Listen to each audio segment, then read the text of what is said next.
ડભોઈ નગરપાલિકાની ઘોર બેદરકારી, જોહરાપાટ વિસ્તાર નરકાગાળમાં ફેરવાયો, તંત્ર સામે સ્થાનિકોમાં રોષ. ડભોઈ: એક તરફ રાજ્ય સરકાર અને સ્થાનિક તંત્ર વિકાસની મોટી વાતો કરી રહ્યું છે, તો બીજી તરફ ડભોઈ શહેરનો જોહરાપાટ વિસ્તાર પાયાની સુવિધાઓ માટે વલખા મારી રહ્યો છે. છેલ્લા ઘણા સમયથી અહીં ગટરની વિકરાળ સમસ્યા હોવા છતાં નગરપાલિકાનું તંત્ર જાણે કુંભકર્ણની નિંદ્રામાં હોય તેમ વર્તી રહ્યું છે. ગટરના ગંદા પાણી વચ્ચે જીવવા મજબૂર નાગરિકો. જોહરાપાટ વિસ્તારમાં આશરે 50થી વધુ રહેણાંક મકાનો અને 100 જેટલા નાના મોટા કારખાનાઓ આવેલા છે. ગટર લાઈનો ઉભરાવાને કારણે ગંદુ પાણી આખા રોડ પર ફરી વળ્યું છે. આ ગંદકીને કારણે સમગ્ર વિસ્તારમાં અસહ્ય દુર્ગંધ ફેલાઈ છે, જેનાથી રોગચાળો ફાટવાની ભીતિ સેવાઈ રહી છે. પવિત્ર રમજાન માસમાં પણ હાલાકી. હાલમાં પવિત્ર રમજાન માસ ચાલી રહ્યો છે. મુસ્લિમ બિરાદરો જ્યારે ઇબાદત માટે જતા હોય છે, ત્યારે રસ્તા પર ફેલાયેલા ગટરના ગંદા પાણીને કારણે ચાલવું પણ મુશ્કેલ બની ગયું છે. વારંવારની રજૂઆતો છતાં આ પવિત્ર માસમાં પણ નગરપાલિકાએ સફાઈ કે નિકાલની તસ્દી લીધી નથી.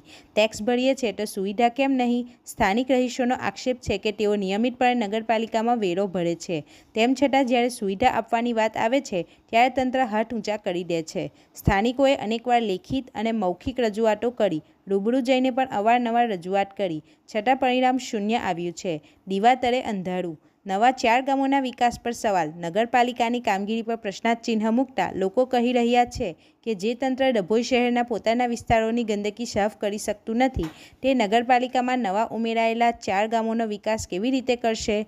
જો શહેરના રહેણાંક વિસ્તારોમાં જ દીવા તળે અંધારું જેવી સ્થિતિ હોય, તો આસપાસના ગ્રામ્ય વિસ્તારોના વિકાસની વાતો માત્ર કાગળ પર જ રહેશે તેમ લાગી રહ્યું છે. સ્થાનિકોની ચીમકી. જો આગામી દિવસોમાં ગટરની આ ગંભીર સમસ્યાનો કાયમી નિકાલ નહીં આવે, તો ડભોઈના જાગૃત નાગરિકો દ્વારા ઉગ્ર આંદોલન કરવાની ફરજ પડશે. રિપોર્ટર ફજર રજાક ખત્રી સાથે ગુજરાત અદ્ભુત ન્યૂઝ ગુજરાતી.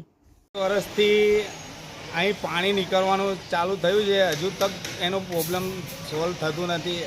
અમે પૈસા બી ઉઘરાઈને રાખ્યા છે, એમને ભરવા બી જઈએ છીએ. પેલા પણ એમને ભરવા પણ વારંવાર અમને પાછા જ મોકલી આપે છે. શું થયું છે હું ખબર નહીં.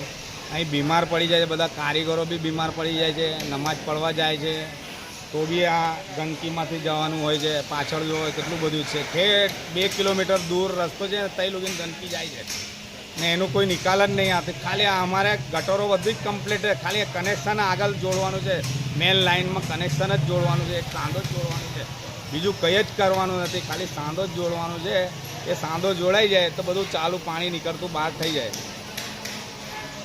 પૈસા બી અમે ભરવા ગયા છે, બધી રીતે પૈસા ઉઘરાઈને બધા કનેથી ઉઘરાઈને બી ભરવા છે. એ પૈસા ભરી દઈએ તો એમનું પેલું એ વેરો બી ચાલુ થઈ જાય. વેરો બી અમે આપવા તૈયાર છે. નગરપાલિકાને વેરો બી આપવા છે, ગટર વેરો, સફાઈ વેરો. અમુક જનોને અમને કહેવાનું છે, વિનંતી છે અમારી કે અમે વારંવાર પૈસા લઈને આવીએ છીએ, એ લોકો પૈસા સ્વીકારવા રાજી નથી કે ભાઈ એનું સમાધાન શું છે. અમને તમે કહો તો અમે તેનું કંઈ બી નિવારણ કરીએ અમે, બરાબર છે, પણ આ અમારું તમે કરી આપો તો તમારી બહુ મોટી મહેરબાની. અમે નગરપાલિકામાં અમે આવીને બી થાકી ગયા ભાઈ. અમે બી ઇન્સાન છે, થોડી ઇન્સાનિયતના નાતે તો કરી આપો. તમે બી ઇન્સાન છો તો અમારી આટલી અરજી સ્વીકારો. પૈસા લઈ લો, એનું સમાધાન કંઈ બી કરો આ સુવિધાનું, બરાબર છે, તો આટલી તમારી મહેરબાની રહેશે કોઈ ઇન્સાનના માટે. આ પગલાં પડે છે, અમે કેવી રીતે જઈએ ને આવીએ? છોકરા સ્કૂલ કેવી રીતે જાય, મદ્રસે કેવી રીતે જાય? આ રસ્તો એક જ છે ભાઈ મારા. આજે તમને બી એવી હશે તકલીફ તો તમને કેટલું દુઃખ થશે. માટે અમારું દુઃખ બી સમજો થોડું તો તમારી બહુ મોટી મહેરબાની ને અમારું આટલું કામ કરી આપો, બરાબર. નગરપાલિકાજનોને અમારી એક જ વિનંતી છે કે અમારા માટે આટલું કરશો તો તમારી બહુ મોટી મહેરબાની ને અમારા પૈસા લઈ લો. એ હવે થાકી ગયા છે ભાઈ મારા, થોડું રેમ ખાવ, આ બચ્ચા પર તો રેમ ખાવ, બરાબર છે.